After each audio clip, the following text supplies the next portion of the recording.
Welcome back, everyone.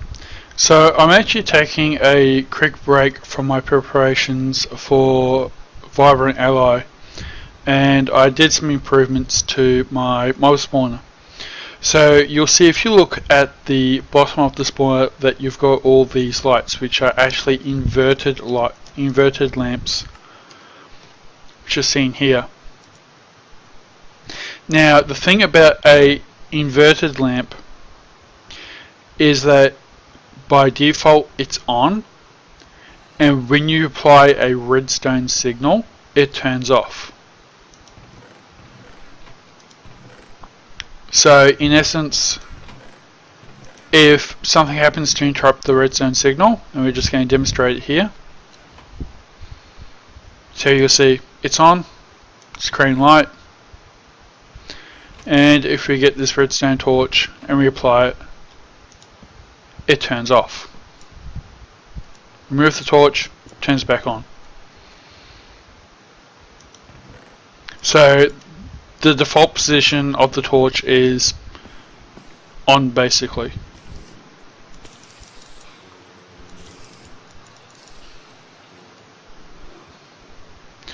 So if we zoom up to the top,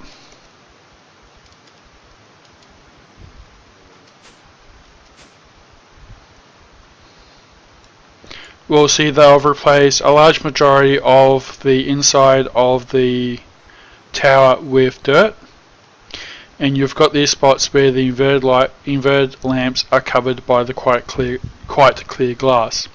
Now if I enable F7 mode, which I've just done, you'll see that there's no spots within the spawner where mobs can spawn. Whereas if we were to peek outside, we can see that there's a few spots out there. And the reason for this is that if I place down some cursed earth in here, and I have it spread, I have a mechanism to turn the spawning off. How am I going to do that? So I've run a track of this redstone wire underneath the dirt. The red alloy wire, sorry. Now, the first thing about normal redstone is that it has a maximum distance of 16 blocks. So if you basically, okay, I have no idea why that happened. So if you have, and we'll just demonstrate.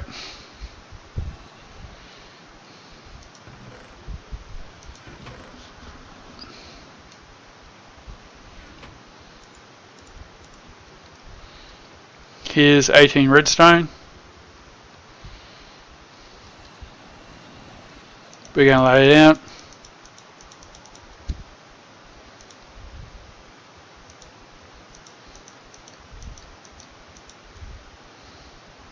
And we're going to apply a torch to one end.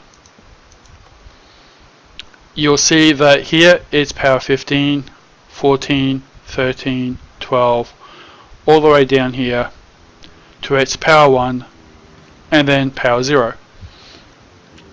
So without repeaters, vanilla redstone has a maximum length of 16 blocks. Red alloy wire has a maximum length of, I think, 256. I'll see if I've still got any.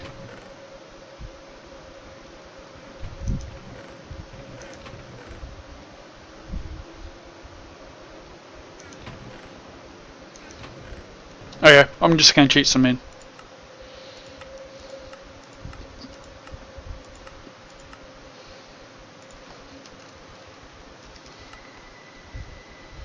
This is something I would normally do in my creative world, but works just as well here. So again,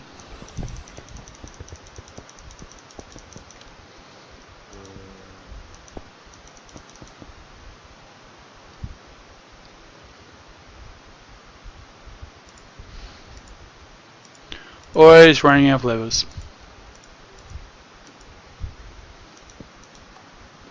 you'll see that the entire thing is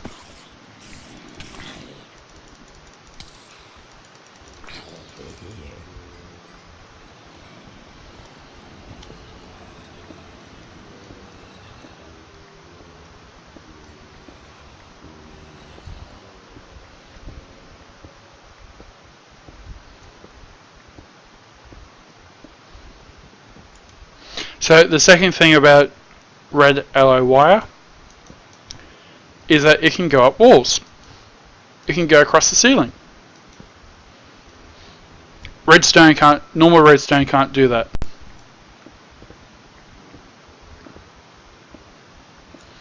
In addition, if we have a look at NEI again, you'll see that there's this white insulated wire, the orange insulated wire. Again, we're just going to cheat some stuff in. Now I'm going to run the orange, and I'm going to run the white. And you'll see how the two wires don't mix. They're completely independent signals. Which basically means that your builds can be a lot smaller. You can get frame wire, which it can go up in the middle of a room, doesn't need a wall. I had thought that there was something that was basically all. I'm just going to have to wait for the zombies to die because it's become morning. I had thought there was wire that basically combined all 16 colours into one, but I may have been mistaken. So anyway, we're going to delete the wire.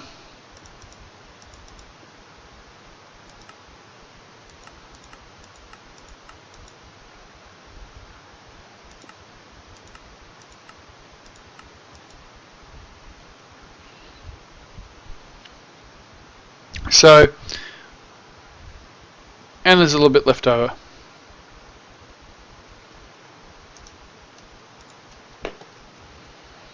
So basically I can turn off all of the lamps in that room with one switch.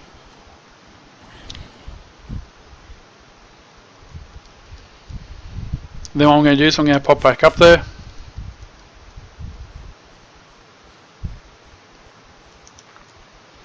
I'm going to get out the watering can.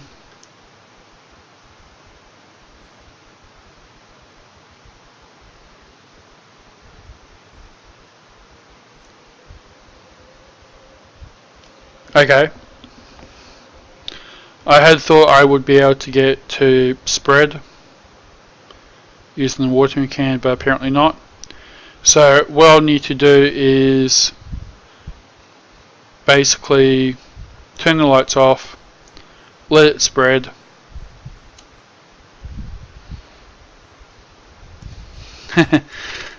Actually, forgot something. I don't have a way to remotely turn it on and off. Because it fails in the on mode, I actually need to apply a redstone signal to turn the lamps off.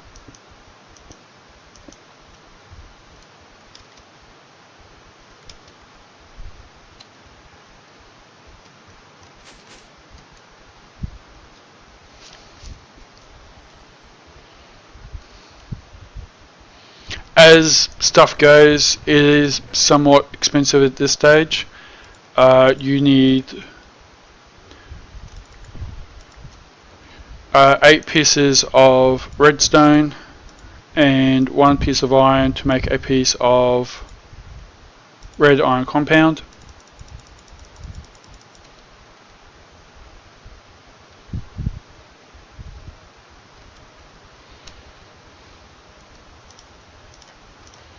Can I turn that back on? And while it's cooking up, I'm going to go through what I'm processing at the moment, which is basically I'm going to be running through a micro turbine. So the first thing I have here is a performance engine. So I've put in enough additives for it to run at full speed all the time. It's gunpowder. I've got a 16:1 gearbox, which according to my spreadsheet, which you guys can't actually see at the moment. That is producing a speed of 16 kilorad. Now a fractionation unit requires a speed of 8 kilorad. How it works is you put in the 6 ingredients, which is blaze powder, coal, netherrack dust, which is basically netherrack that's gone through a grinder, magma cream, ethanol crystals, and tar sand, which is basically soul sand. Each run it goes through has a chance to use up one of these ingredients or some of these ingredients. It uses a gas here as a catalyst, which isn't used up, and it produces jet fuel, which I have a drum of about 242 litres there, or buckets I should say. What I'm going to be doing is I'm going to be using this setup. I'm going to be using a micro turbine. They'll come through this shaft junction. It'll go through a 16 and a 8 times gearbox. Both are diamond because of the requirements. And then I'm going to split off towards this blast furnace. And this setup was mostly so I could share the gearboxes between the performance engine, which required the gearboxes for the pulse jet furnace, with the micro turbine. The pulse jet furnace was required to make the inductive ingot, which is basically redstone and gold, and that was required for the micro turbine. So that's why I built all that. So now that I should finish cooking up, I'm just turning it off to basically save lubricant. So 3 of these will produce 12 red alloy wire.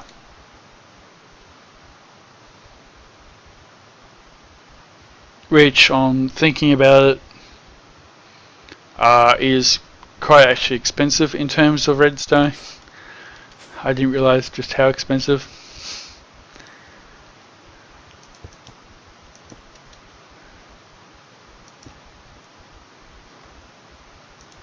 Just going to cover everything back up.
So if we run the red alloy wire up to there, we can actually get a cover for that spot.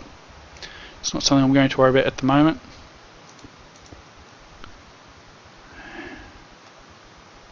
So you'll see I'm applying redstone signal here, and all of the lamps in here are turned off.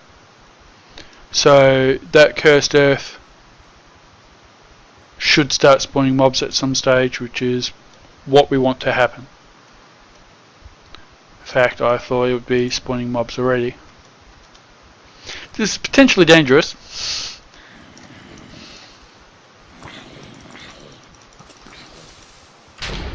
Especially when that happens.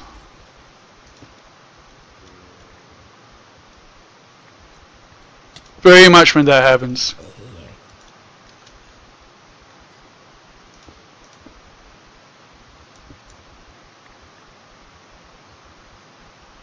Let's just fix this up very quickly.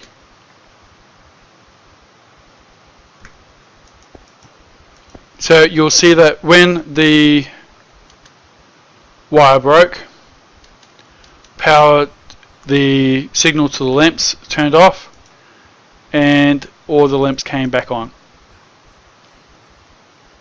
which is what we want. We want to fail into a safe position.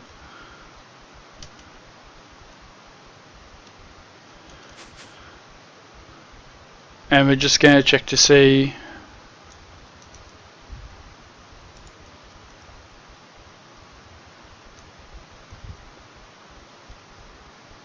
so it looks like we actually lost some of the dirt in the creeper explosion, which is to be expected.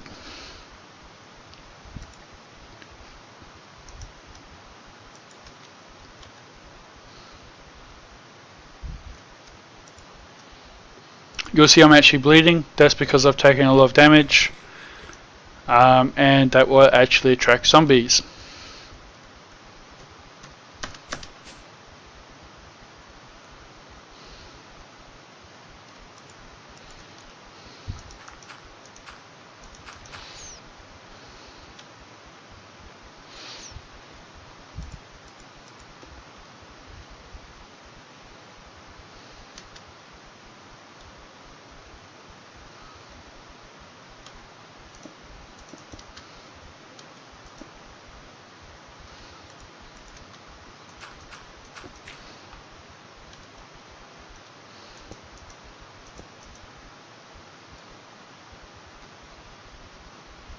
And it looks like it took out one of the lamps as well.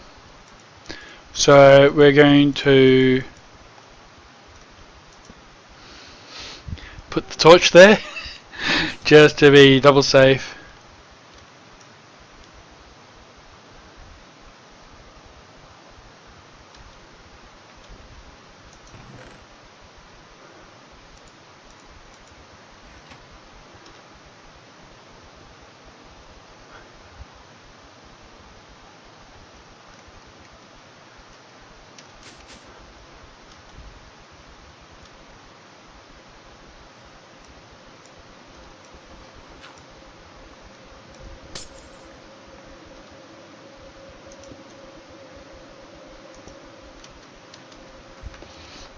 So the reason why I'm putting the quite clear glass in place is because zombies can't destroy the lamp through the glass.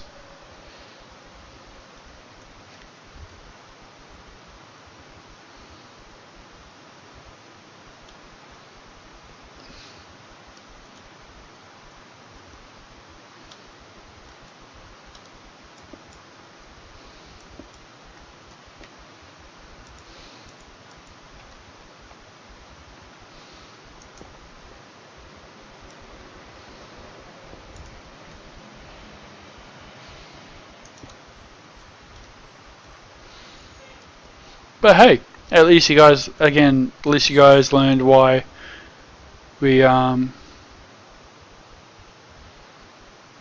wanted to be in a fail-safe.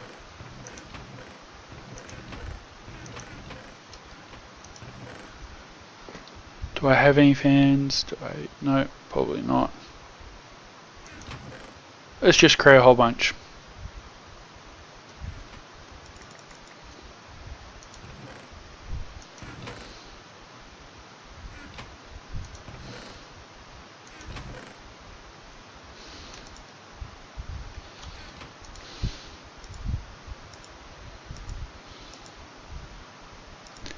I think this is the recipe.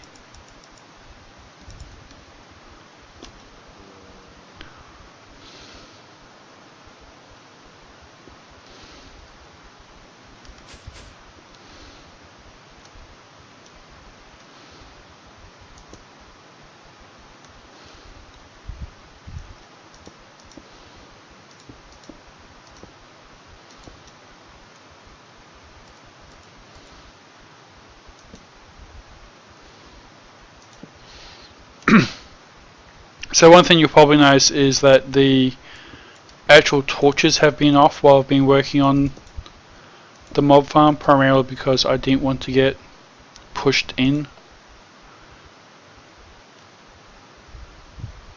Yeah, that's what we want because we need to fix up the signal line still.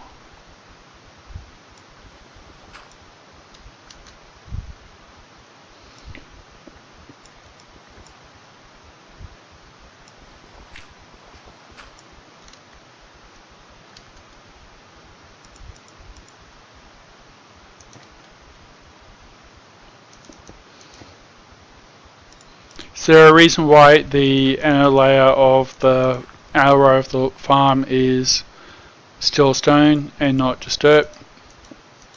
No particular reason. So again, turn off, we can see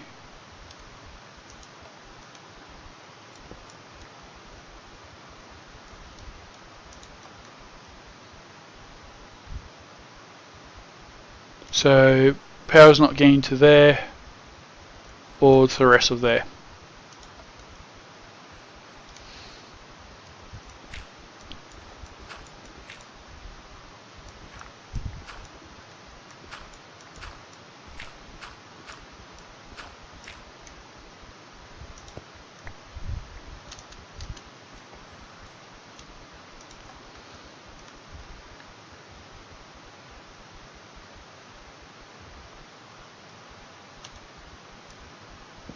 And in that instance, it's because there's a torch.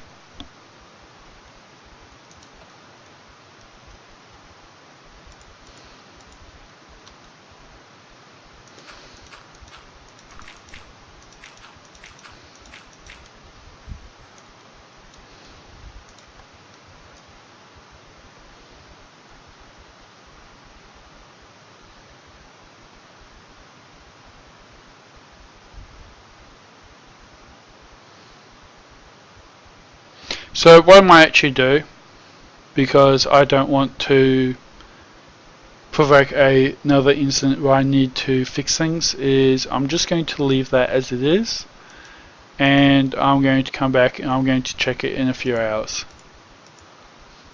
Well, I'll leave it, basically I'll leave it run. I'll activate all the torches so that mobs get pushed towards the middle.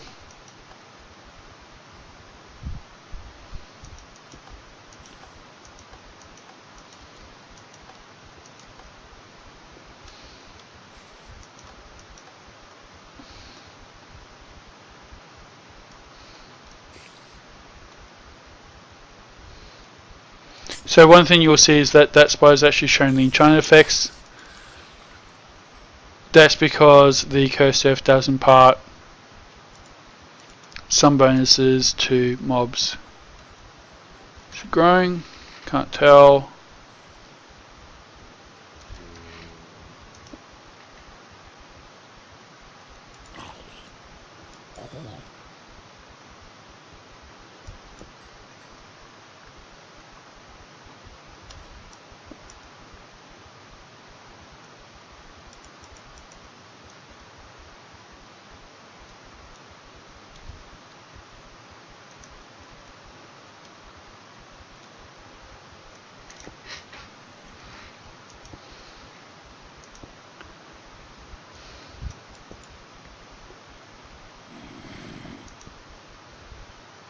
I know that's going to cause some issues with light getting in, but let's just leave it at that.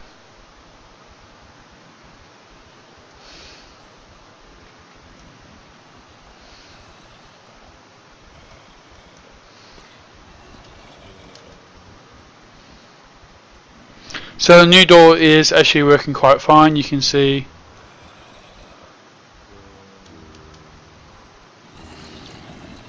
the problem is that because of the clear glass, well, you'll see that there's a whole bunch of zombies in front of the door at the moment.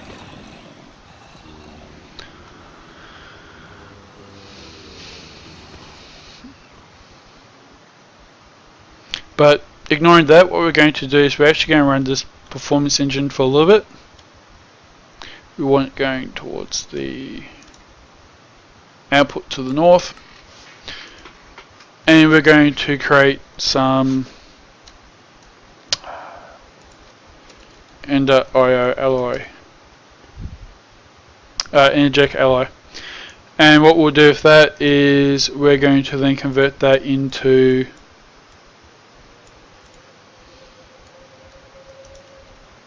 the vibrant alloy we need for other stuff. So the interesting thing with the blast furnace is that the closer the torque and the speed values are together, the more efficient the process is. Now at the moment I am taking a engine. Again, I'm just going to flip to the spreadsheet for a few minutes. I'm taking an engine which has a speed of 1024 radians and a torque of 256 Newton meters. I'm running it through a 2-to-1 gearbox, which means I'm getting a 512 speed and 512, or at least I thought I'd be getting 512.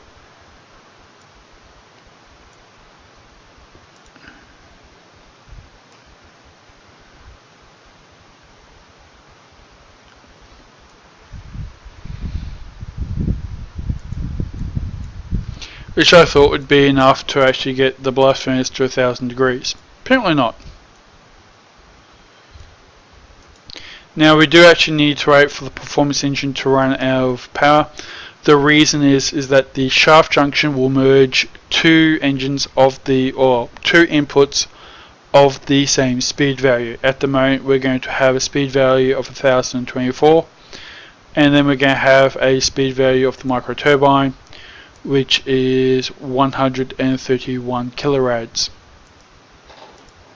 So effectively they're going to compete with each other, they're going to screw everything up. But the only thing we're wasting at the moment is ethanol, and we have plenty of ethanol. So what I'm going to do is I'm going to put everything in my inventory away.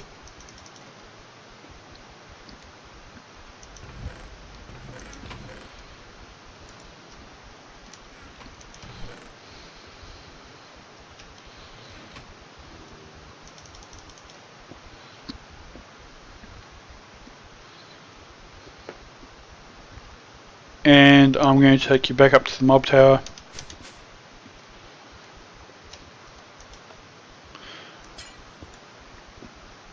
So you can see that the patch of cursed earth has actually grown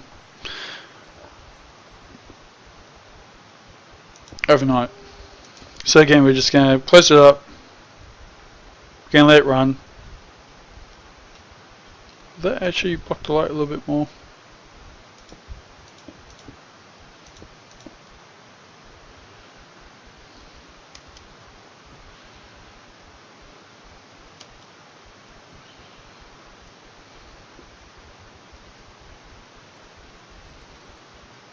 So the end result is we're going to get more drops, so we really need to expand the barrels at some stage or do a fix for that.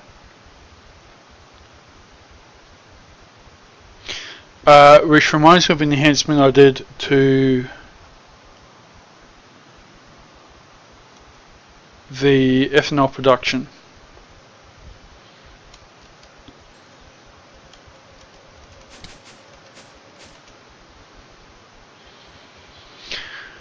So if you look at the output of the item vacuum, you'll see it's now going out on the brown channel. So it's going to search among the conduit. It's going to look for sections where it can insert into the brown channel, which is my primary input. So that's the sugar cane, the carrots, the potato, poisonous potato, canola seeds. Now everything else, so the dirt, the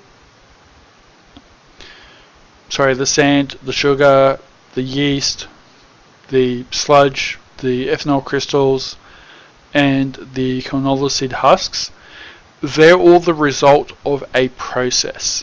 So they're not going to be coming in through the item vacuum, they're going to be coming in through the rest of the network. So when it fills up these chests, with the exception of the canola seeds, because that has the void item upgrade. It's going to search for something which has a lower priority, such as this trash can, which you'll see is inserting on the brown channel with a priority of -2, which means that when it can't fill any of these barrels, it can't fill these because they fill up, or it can't fill these because they're inserting on the wrong channel, it's going to insert into the trash can and effectively void the inputs. Now, we don't want it on things like the dirt, the sand, the yeast, or that, because once these fill up, then the machine is going to fill up, and then once the machine fills up, all it's going to do is backlog the farming inputs, which are voiding straight away. So essentially we can run the system, and the worst that will happen is these barrels will fill up, and then it will void those barrels into the trash can, and the item vacuum will remain empty. So that's the input I've done there. As you can see, the obsidian factory is full of lava, so that's going to be 320 blocks of obsidian I can run at some stage. That's more or less 5 stacks.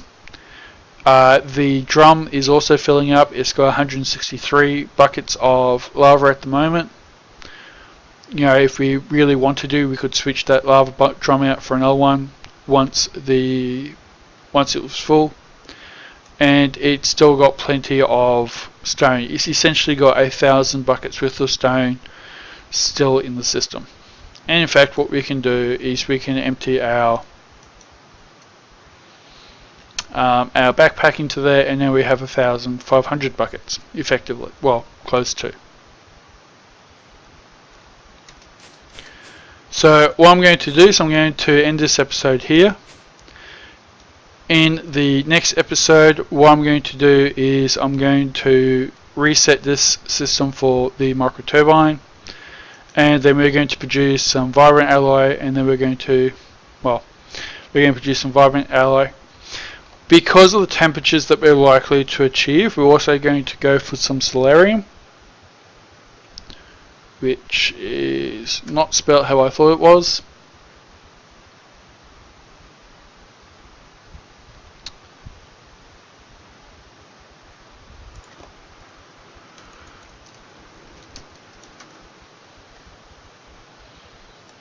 Solarium, which I need some gold and some soul sand for. Now, I could just use an alloy smelter.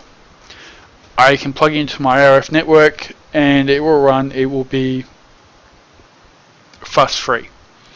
The reason why I'm specifically doing it in the blast furnace at this time is primarily for the challenge.